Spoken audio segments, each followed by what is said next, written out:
One of the earliest comic books I ever read was the Spider-Hulk comic book that came with the Toy Biz Spider-Hulk. Now that figure, I believe, kinda still holds up today, honestly. It has finger articulation, toe articulation, more articulation than this 80th anniversary Hulk mold almost. So to say that I'm bringing that old figure into the modern age with updated articulation would be pretty disrespectful.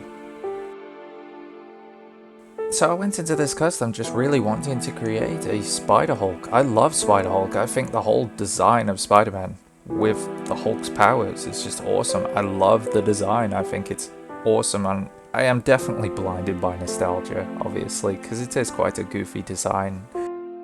So since I was going to create Spider-Hulk, again, it's a Marvel Legends and I don't necessarily collect them, so this was just purely for fun and to make to sell.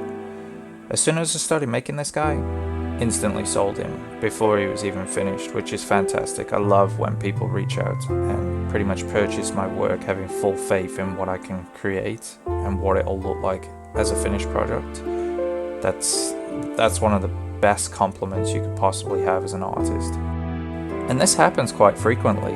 Honestly, I'll throw something up in my stories, made to sell, for sale, and it'll pretty much sell within the first hour or two of being popped up on Instagram, which again I'm incredibly grateful for.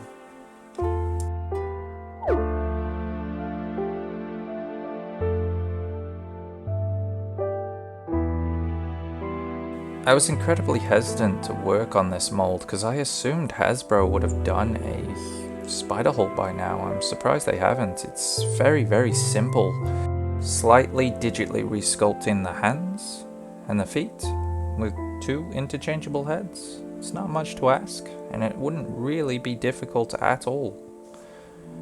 Slight deco with the paint apps, definitely doable, and I do foresee it in the future for sure on this mold.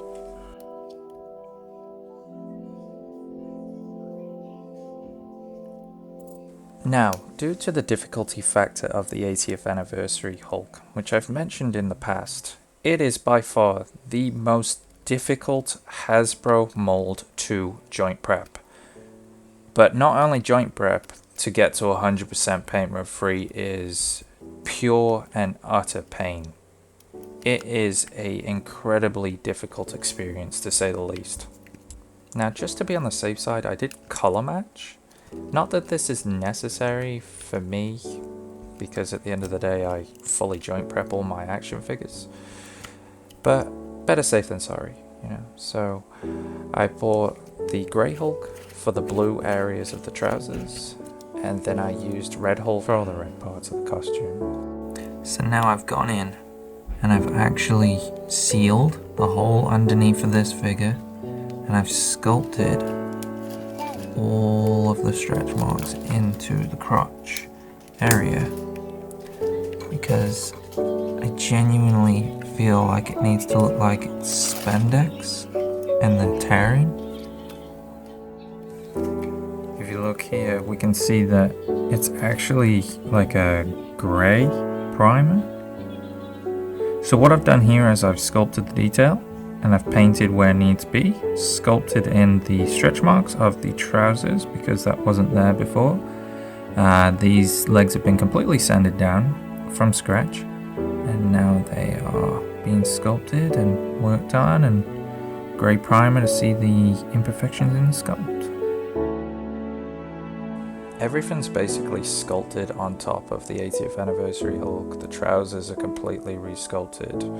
The 2 head sculpts are completely resculpted. The hands, the rips, you name it, it's all sculpted.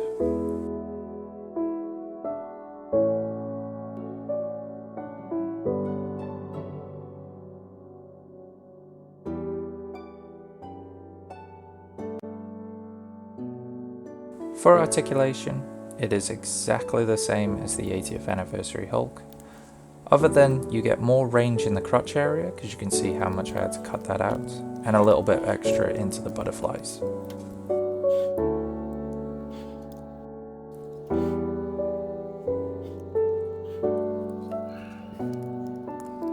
Like I said prior, I no longer own this custom, and I made it back in 2021. I would love to sit here and say it was an enjoyable experience, but honestly it wasn't.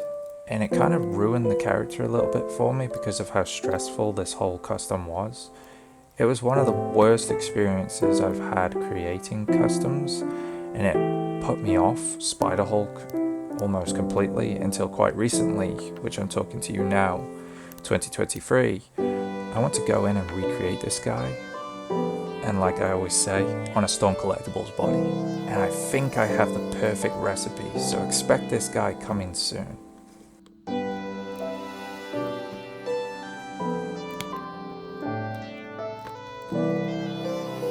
And on that note, I'm going to have to love you and leave you. Hope you enjoyed the video. If you want to see all the work in progress and all the stuff that I'm doing behind the scenes in these videos, months in advance at this point, then feel free to join the Patreon. Special thank you to all the Patreon members. You guys are fantastic. Thank you so much for supporting my work. Catch you on the next one.